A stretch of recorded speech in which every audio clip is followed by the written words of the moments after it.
কট খেয়েছে, আকাশ টিভির কট খেয়েছে, চোরাকে ধরা হয়েছে, এরকম করে যারা বিজয় উল্লাস করছেন, বিশেষ করে পাঙ্গাস মাছ মুখী তনি আফা, আকাশ নিবিড় কি চুরি করে ধরা খেয়েছে নাকি আকাশ নিবিড় লুচ্চামি করতে যেয়ে ধরা খেয়েছে?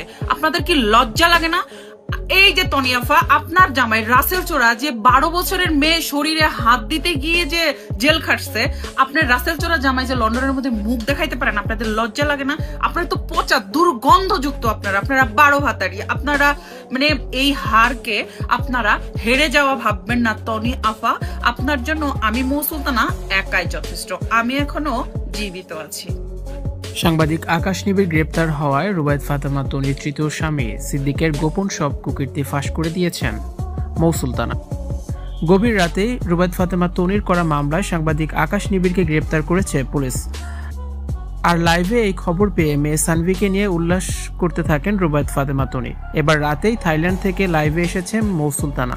তিনি বলেন, তনির স্বামী সিদ্দিকের মতো তো আকাশ নিবিড় বাজে কাজ করে নাই, সে তো 12 বছরের মেয়ের গায়ে হাত দেয় নাই। রাসেল চোরা ক্রিমিনাল, তার পাসপোর্ট জব্দ করেছে ইউকে পুলিশ। তনির চরিত্র পাবলিক টয়লেটের মতো, এখন একজন তো তখন আরেকজন।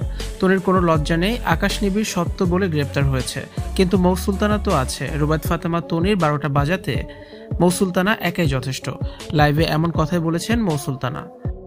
মৌ সুলতানা বলেন, তনির এত খুশি হওয়ার কোনো কারণ নেই, তার উপরে অনেক বড় বিপদ আসতে চলেছে, তাকে কেউ বাঁচাতে পারবে না মৌ সুলতানার হাত থেকে। এদিকে রুবায়েত ফাতেমা তনি দাবি করেছেন, তার প্রথম স্বামী আকাশ নিবিড়ের সাথে হাত মিলিয়েছে। তনির কাছ থেকে 12 লক্ষ টাকা চাঁদা দাবি করেছে হলুদ সাংবাদিক আকাশ নিবিড়। প্রতিনিয়ত তনির নামে মিথ্যে প্রোপাগান্ডা ছড়াচ্ছে তারা মূলত একটা চক্র। তনি বলেন, আকাশ নিবিড় ভুয়া সাংবাদিক, সে আগে পরিমণি, অপু বিশ্বাস, বুবলি, বর্ষার নামে উল্টাপাল্টা কথা বলেছে টাকা খাওয়ার জন্য, এখন তাকে নিয়ে মিথ্যে খবর ছড়াচ্ছে, টাকা খেতে চায় তার কাছ থেকে, আর দিতে না চাওয়ায় সোশ্যাল মিডিয়ায় তার নাম ক্ষুণ্ণ করেছে আকাশ নিবিড়। মা কোনোদিনও মেয়েকে পাচার করতে পারে না, সানভি তার কাছে নিরাপদে আছে। ভিউয়ার্স, বিষয়টি নিয়ে আপনাদের কি মতামত জানিয়ে অবশ্যই কমেন্টস করে দিন, আর ভিডিওটি শেয়ার করার অনুরোধ রইল।